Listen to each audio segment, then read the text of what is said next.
Hey everyone, कैसे आप लोग बातें करेंगे। दिस इज मारूफ एंड आज की वीडियो में हम बात करेंगे आईसीएससी क्लास 9 के चैप्टर 1 के बारे में, and that is none other than introduction to object oriented programming. उसके जो सब पार्ट है principles of object oriented programming यानी यूनिट 1 के बारे में। ठीक है, हम स्टार्ट कर देते हैं unit 1। Okay, unit 1 and that is called principle of object oriented programming. Principle of principles of object oriented programming, object oriented programming.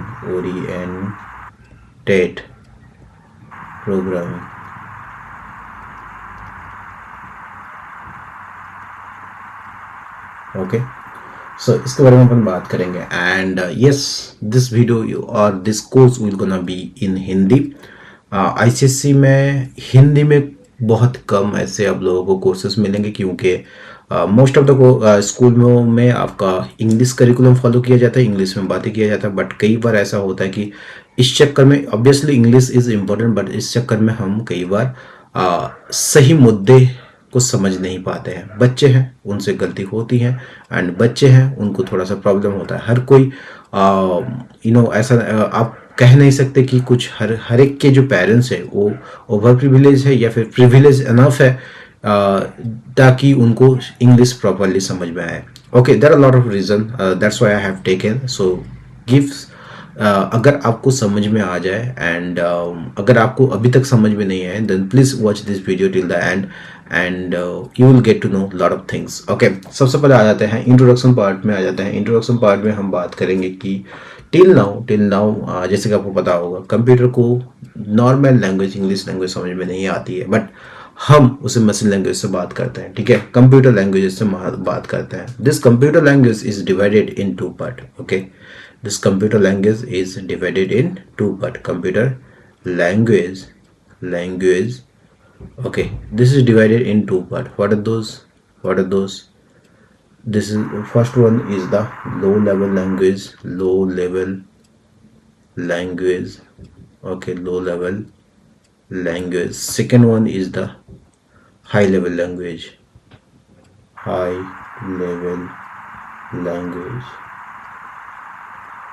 Okay, so अब लो लेवल लैंग्वेज क्या होता है? देखो यार, मैं हर एक चीज़ डिटेल्स में लेके आऊँगा नहीं, because we have to follow the some structure, because this is not only for the ICSE student. Obviously ICSE के करिकुलम को फॉलो किया जा रहा है, इसका मतलब ये नहीं कि 100% सिर्फ आईसीएससी के लिए है।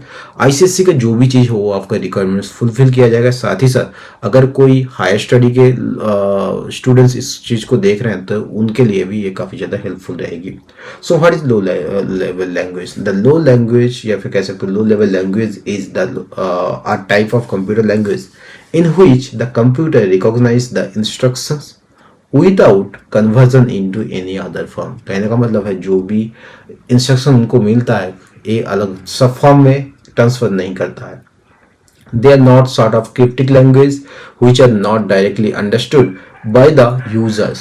This type of languages were used in the early computers when only the experts are able to code the instruction. The low level languages are further categories in two part. This low level languages are further categories in the two part. What are those? First one is the machine language. Okay, machine language.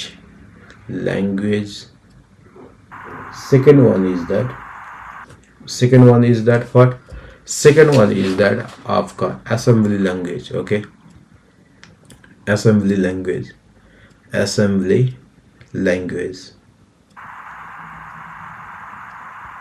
Okay, now a machine language क्या होता है? It is the form of computer language in which instructions are coded in terms of binary digits. अब आपको समझ में नहीं आता है कि binary digits क्या होता है? 0 and 1 को कहा जाता है binary digits. Okay, for example, the form of zeros and ones. This form of binary instruction is also called machine code or object code. ठीक है, machine code या फिर object code इसे बोल सकते हैं। The computer understands the machine's code easily. It does not need to be transferred or converted into any form The only advantage of the language is that the program executes faster. पहली बात तो because the machine code is easily directly operated by the CPU. Okay. Now कई बार ऐसे आप लोगों को exam में भी आ जाते हैं एंड कई बार इंटरव्यूअर भी शायद कब पूछते हैं, but still limitation of the machine language पूछ लेते हैं. You have to know what are the limitation of the machine language. So what are the question is important for this class. I will also attach them. Okay. Limitation जब बात आ जाती है limitations के बारे में, लिमिटेशन तो आपको हमसे याद रखना है डिसएडवांटेज के बारे में बात किया जा रहा है. Okay, disadvantage. ओके, लिमिटेशन और डिसएडवांटेज ऐसा बोल सकते हो. ठीक है. So disadvantage limitation of machine language.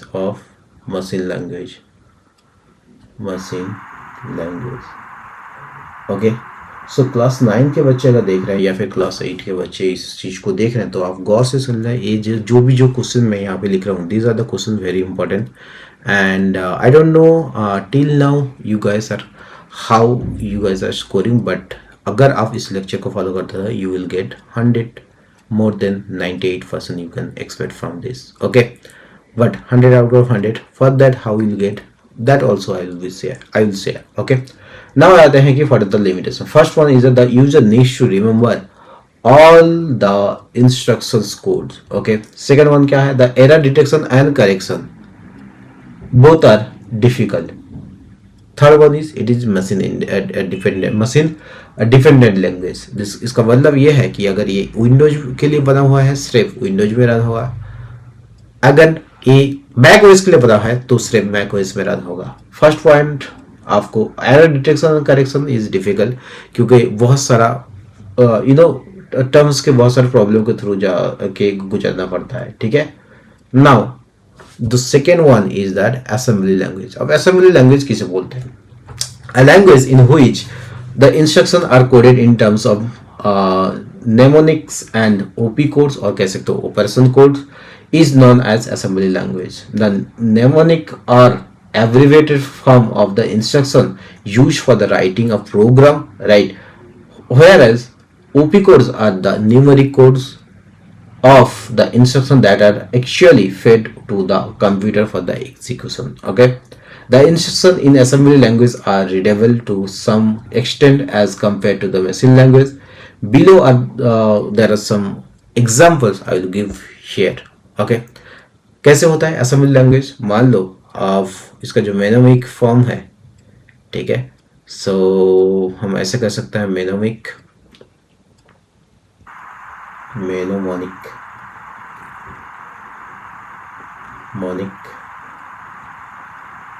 Okay, mnemonic. इसका डिस्क्रिप्शन क्या है? Description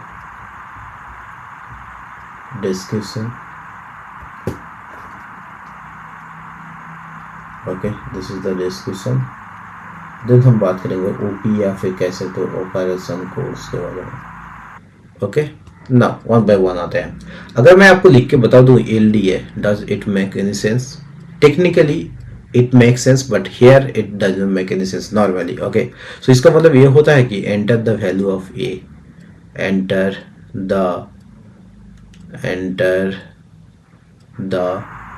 value of A. And इसका ओपी कोड्स क्या होता है? 3V. ओके, सिमिलरली अगर मैं दूसरा एग्जांपल लूं कि LDV, then enter the value of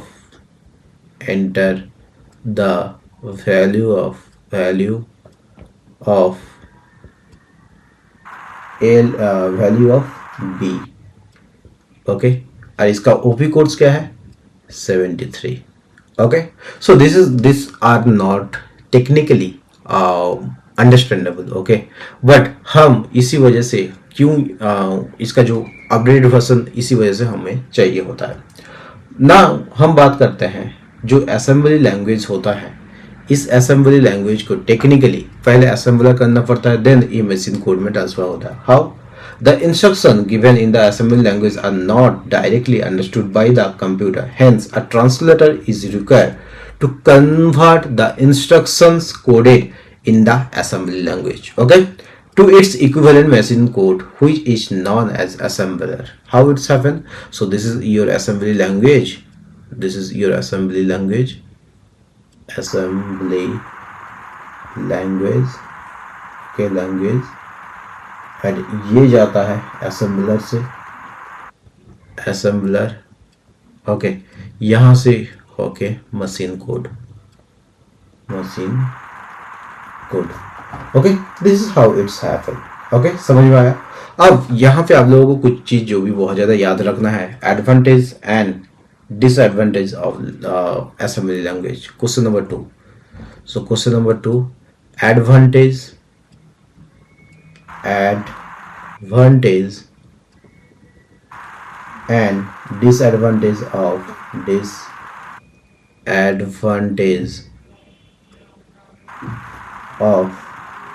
assembly language.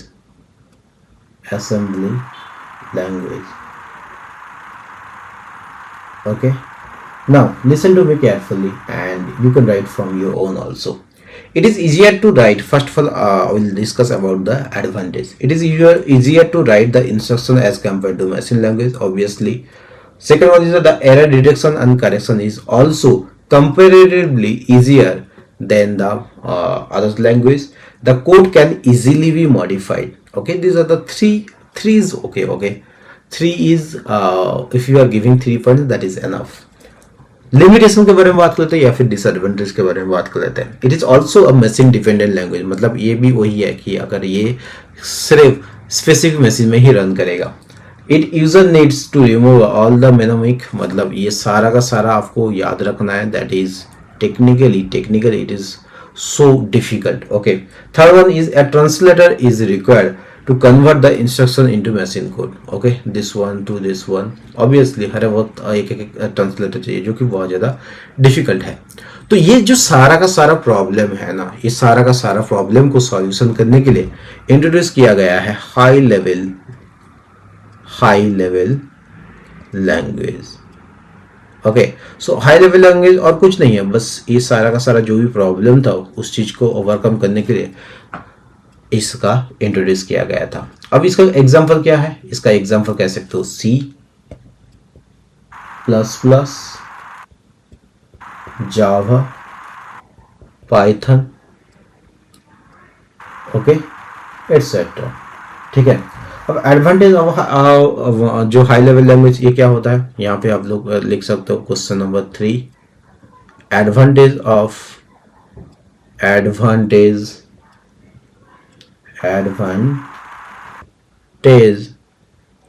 and disadvantage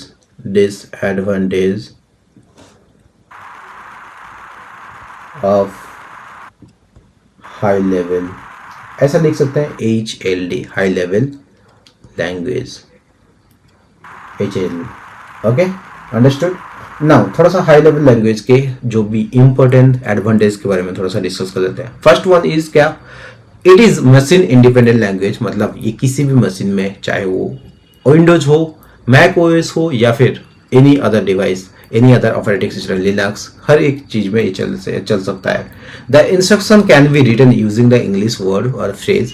जो भी इंस्ट्रक्शन दिया गया है उसे आप इंग्लिश वर्ड या फिर फ्रेज में आप इसे ये लिखा हुआ रहता है. And it is easier to understand and develop the program logic. बहुत ही ज्यादा कंपेरेटिवली बहुत ज्यादा आसान है इसे लॉजिक बिल्ड करना एंड उसे यूज करना. The error detection and correction बहुत आसान है. ठीक है, बहुत सारा वो मैं आगे चल के बताऊंगा, प्रैक्टिकली भी अपन बताएंगे. नाउ अब आ जाते हैं डिसएडवांटेज के बारे में. What are the disadvantage? सबसे पहले तो डिसएडवांटेज ये है कि it requires a translator to convert the source code into the machine code. अब आपको समझ में नहीं आ रहा है कि भैया ये सोर्स कोड क्या होता है और या फिर जो भी ऑब्जेक्ट कोड, ये सारा का सारा चीज क्या होता है. ठीक है, उसके बारे में बात करेंगे. Don't worry about that. The machine code of high-level instruction might be less efficient than the machine code generated from the assembly language instruction. This is the second कह सकते हो disadvantage of this high level language. Okay ना, हम थोड़ा सा बात करते हैं सोर्स कोड के बारे में। आपको पता होगा जब भी आप प्रोग्राम लिखते हो, अगर मैं आपको बताऊं write a program to print your name, so वो जो आपका जो भी पूरा का पूरा सिंटेक्स अगर वंस आपने खत्म कर दिया, देन आप कंपाइलर में क्लिक करते हो, रन बटन पे क्लिक करते हो, right. So before this compilation, before execution of the code, और कह सकते हो before this compilation, whatever the final code, that is called the source code। Okay और उसके बाद अगर वो सोर्स कोड एक बार रन कर देते हो, देन वो कन्वर्ट होकर मशीन लेवल लैंग्वेज में या फिर कोड में कन्वर्ट हो जाता है।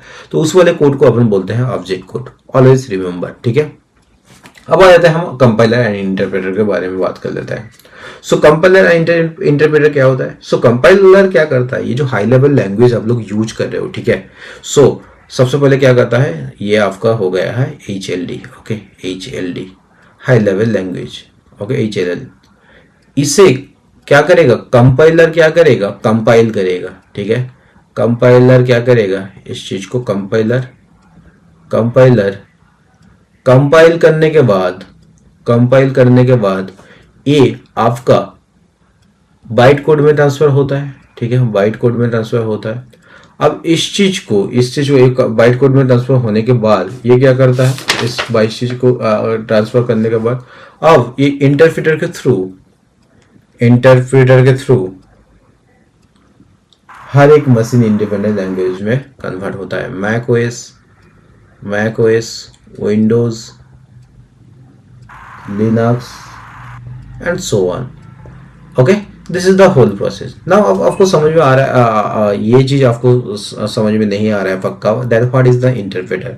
सो इंटरप्रेटर का ये काम होता है आपका जो बाइट कोड, मतलब कंपाइलर ने जो कंपाइल कर दिया है कोड को, हाई लेवल लैंग्वेज को, सो उस वाले कोड को ताकि हर एक मशीन में चल सके उसके लिए एक स्पेशल फॉर्म बनाता है, वो काम करता है इंटरप्रेटर। ओके होप ये चीज आपको समझ में आई है। ओके ना। नाउ अब बहुत ही ज्यादा इंपॉर्टेंट क्वेश्चन है, difference between compiler and interpreter.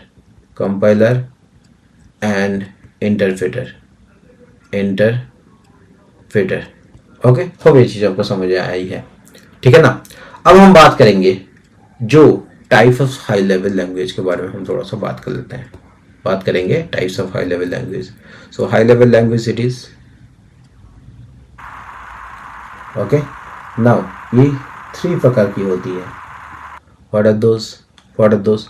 First one is the structure, HT, और मैं शॉर्ट फॉर्म लिखता हूँ, स्ट्रक्चर ओरिएंटेड प्रोग्रामिंग लैंग्वेज।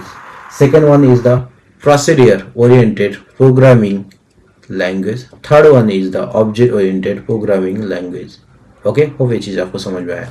अब हम बात कर लेते हैं स्ट्रक्चर ओरिएंटेड प्रोग्रामिंग लैंग्वेज क्या होता है।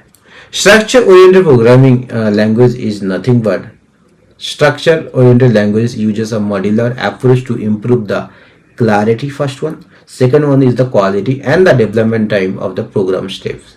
It uses various logical structure like the structure of selective control flow, structure of the looping block, structure of subroutines और फंक्शन एटसेट्रा। अब आपको समझ में आ रहा है भैया, बहुत सारा आपने वर्ड यूज कर दिया बट इसका मीनिंग नहीं आता है। डोंट वरी, आप कंटिन्यूअसली इस लेक्चर को फॉलो करते जाओ, आपको इस चीज का समझ में आ जाएगा। Okay now what are the example for that? Then ALGOL हो चुका है आपका, पास्कल हो चुका है, यहाँ पे हम लिख सकते हैं ALGOL example. Okay ALGOL,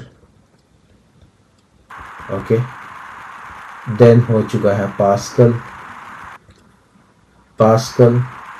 okay then अब आए थे हम प्रोसीडियर ओरिएंटेड प्रोग्रामिंग लैंग्वेज। चलो जी बढ़िया चल रहा है। ओके नाउ हम बात कर लेते हैं प्रोसीडियर ओरिएंटेड प्रोग्रामिंग लैंग्वेज। ये क्या होता है भैया?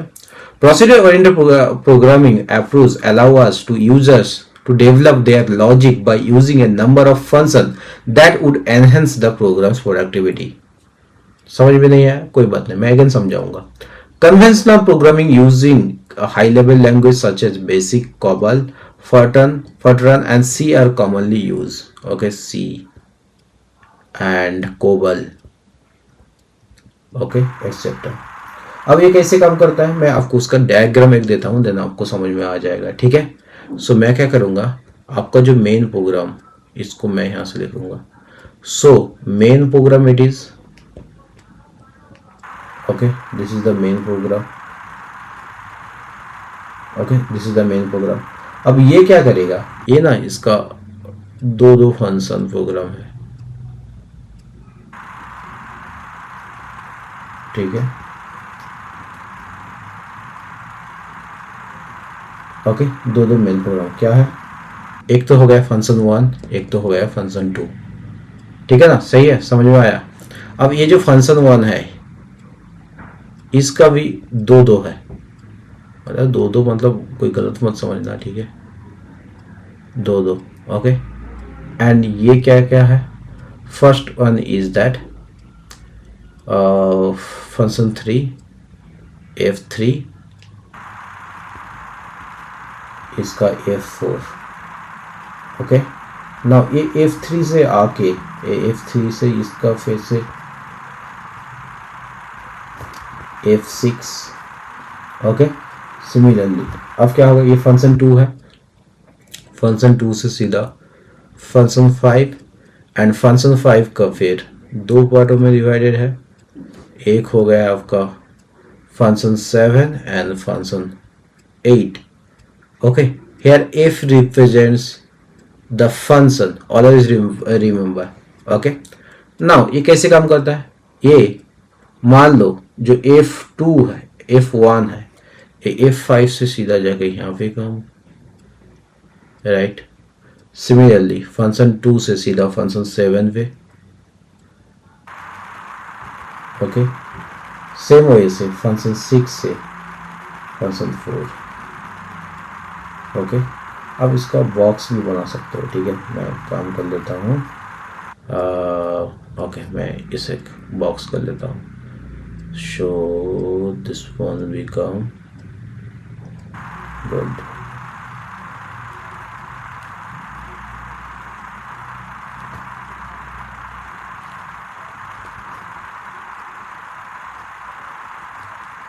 Very good.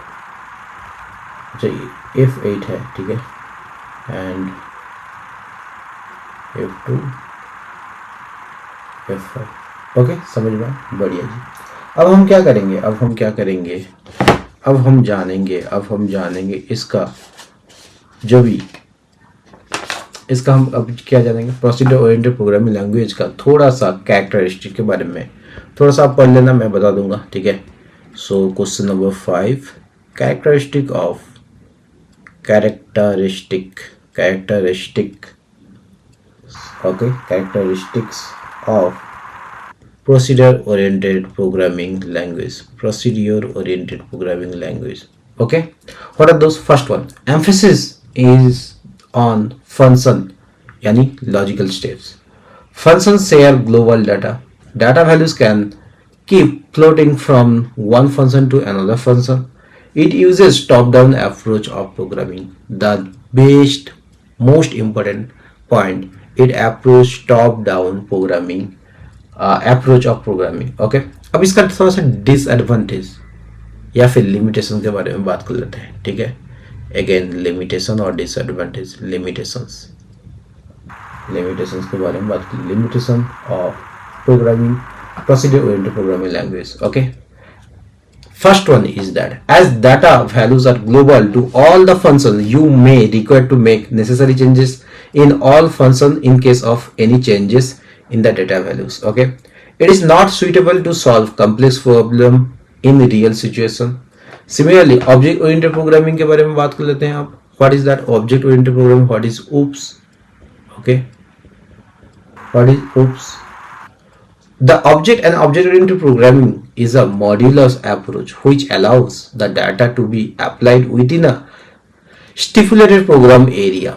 It is also provides the reusability feature to develop productive logic, which means to give more emphasis on the data. Okay, कुछ समझ में नहीं आया, बस इतना समझ लो, जो ऑब्जेक्ट ओरिएंटेड प्रोग्रामिंग है वो अनदर काइंड ऑफ प्रोग्रामिंग है जहाँ पे जो बॉटम अप अप्रोच यूज किया जाता है, ठीक है। बस इतना फिलहाल के समझ लेना।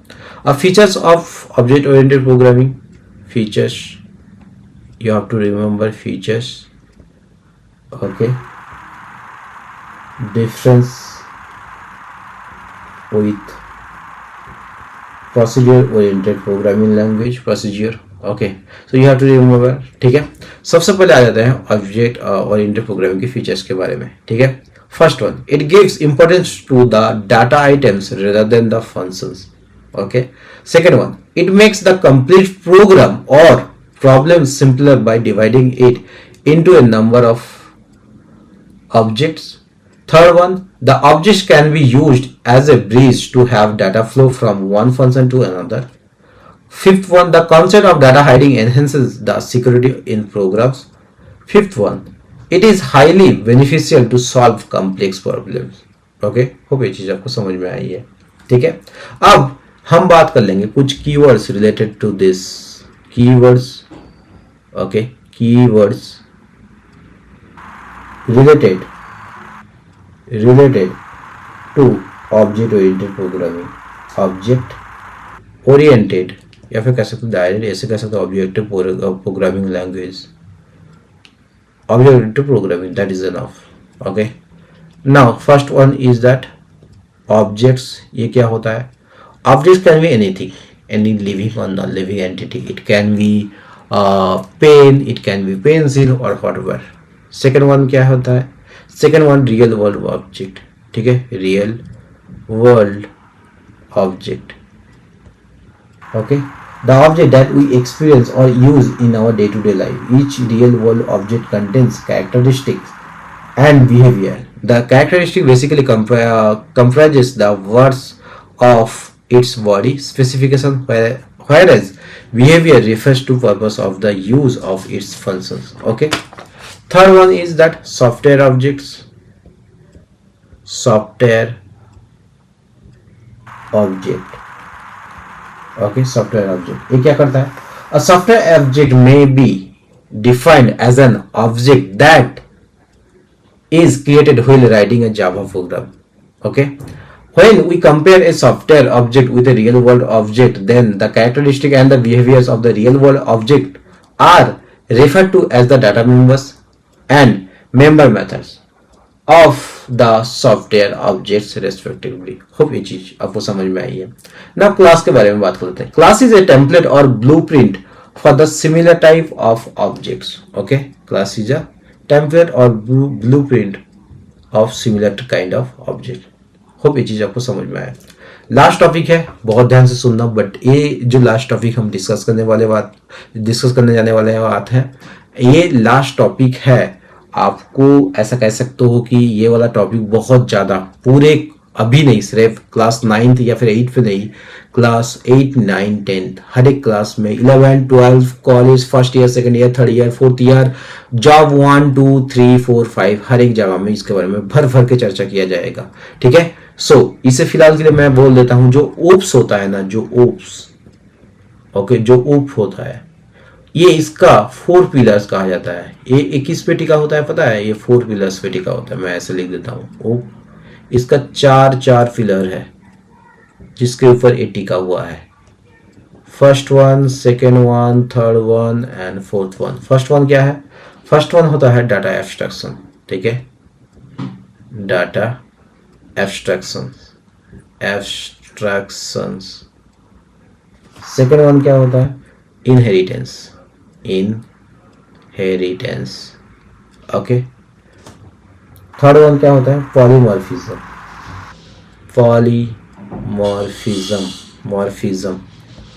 फोर्थ वन क्या होता है? Encapsulation, okay, capsulation. हर एक चीज को मैं एक बार बता दूंगा, आप लोग सुन लेना आराम से, बहुत ही सिंपल एग्जांपल के साथ आपको बताऊंगा, ठीक है। एक बार सुन लेना, आपको समझ में आ जाएगा। फर्स्ट वन, डाटा एब्स्ट्रैक्शन क्या होता है? Data abstraction is an act of representing the essential features without knowing the background details. It is always related to the purpose or the user. Okay, समझ में नहीं है? मैं सिंपल एग्जांपल देता हूं। आपने कार चलाया होगा, राइट? आप कोई भी एटीएम मशीन यूज किया होगा, राइट? उसमें क्या होता है, आप सिर्फ पिन डालते हो, पैसे निकलता है। आपको पता हो इंटरनली कैसे काम कर रहा है? नो राइट, आपको पता न होना जरूरी भी नहीं है। सो ऐसे हालत में डाटा एक्सट्रैक्शन काम करता है। इनहेरिटेंस क्या होता है? इनहेरिटेंस ये होता है कि मान लो आप इनहेरिटेंस का सीधा डेफिनेशन ये है, when one class is acquiring another class properties or inheriting properties from another class, then the whole mechanism called inheritance. Okay, अब आपका इसका बिगेस्ट एग्जांपल और बहुत ज्यादा आसान एग्जांपल ये है कि आपको याद होगा कि आप में से कोई भी हर एक के, मान लो मेरे पेरेंट्स के कुछ प्रॉपर्टीज है, तो मैंने क्या किया, मैं एज अ चाइल्ड क्लास में अब अपने पेरेंट्स से कुछ प्रॉपर्टीज एक्वायर किया हूँ, ठीक है, और इनहेरिट कर चुका हूँ। सो इस होल प्रोसेस को बताता है inheritance. Okay, now polymorphism. Polymorphism क्या है? Polymorphism is very very example good a और इम्पोर्टेंट। उससे पहले मैं आपको बताऊंगा ये जो इनहेरिटेंस में जिसने प्रॉपर्टीज एक्वायर किया है, जिस क्लास ने, उसे अपन बोलते हैं सब क्लास, ओके, और डिराइव्ड क्लास। एंड जहां से अपन प्रॉपर्टीज एक्वायर करते हैं उसे अपन बोलते हैं base class. Okay, you have to remember base class और सुपर क्लास, और similarly derived class, sub class और टारगेट क्लास। ओके, होप ये चीज आपको समझ में आई है एंड ये चीज आपको याद भी रहेगी। नाउ हम बात कर लेते हैं थोड़ा सा पॉलीमॉर्फिज्म के बारे में। The term polymorphism is defined as the process of using function or method for the more than one purpose. कहने का मतलब है आपका चीज सेम रहेगा लेकिन आप इसे मल्टीपल पर्पस के लिए यूज कर सकते हो, ठीक है। इसके बारे में और भी डिटेल में अपन बात करेंगे। Now last but not the least is encapsulation. What is that encapsulation? Encapsulation is the process in which all the data's class functions are wrapped up into a single unit. Okay, this is called the encapsulation. अब encapsulation करता क्या है? Encapsulation helps in data hiding.